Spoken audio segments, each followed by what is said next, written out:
Hello, my name's Roxana and I'm going to give a short reflection on Jonah chapter 3.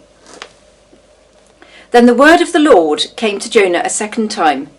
Go to the great city of Nineveh and proclaim to it the message I give you. Jonah obeyed the word of the Lord and went to Nineveh. Now Nineveh was a very important city. A visit required 3 days. On the first day, Jonah started into the city. He proclaimed, 40 more days and Nineveh will be overturned. The Ninevites believed God. They declared a fast, and all of them, from the greatest to the least, put on sackcloth.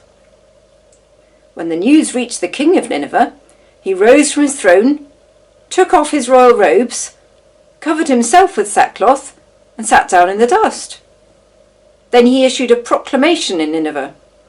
By the decree of the king and his nobles, do not let any man or beast, herd or flock, taste anything. Do not let them eat or drink, but let man and beast be covered with sackcloth. Let everyone call urgently to God. Let them give up their evil ways and their violence. Who knows, God may yet relent and with compassion turn from his fierce anger, so that we will not perish. When God saw what they did, and how they turned from their evil ways, he had compassion, and he did not bring upon them the destruction he had threatened. We know that it was with great reluctance that Jonah went to Nineveh, but when he did go, he preached the message and got a result. The people put on sackcloth, fasted, and called out to God, and God had compassion on them and forgave their sin. Fast forward 2,500 years, and the scientists warned that a nasty virus was spreading around the world. And the Prime Minister said, close the shops, close the restaurants, do not send your children to school, and do not go to work. Stay at home, cut down on your calories, and call upon the name of the Lord. Okay, he didn't say that last bit, but plenty of Christian leaders have done.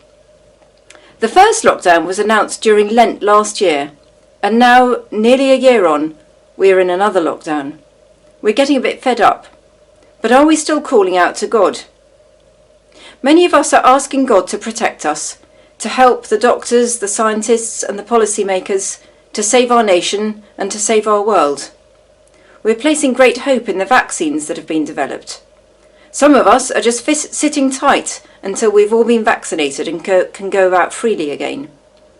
Are we asking God what he wants to say to us during this pandemic? Are we asking questions such as, what do you want me to do now? What do you want me to do differently, not just now, but going into the future? How can we better care for our planet and for our communities, for those less fortunate than ourselves? What do you want me to learn through all of this?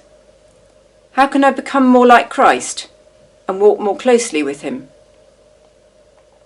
So, when we do begin to emerge from lockdown, take off our face masks and venture out into the next chapter of our lives, what will we bring with us?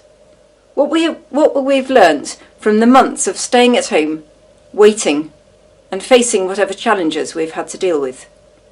Will anything be different from before?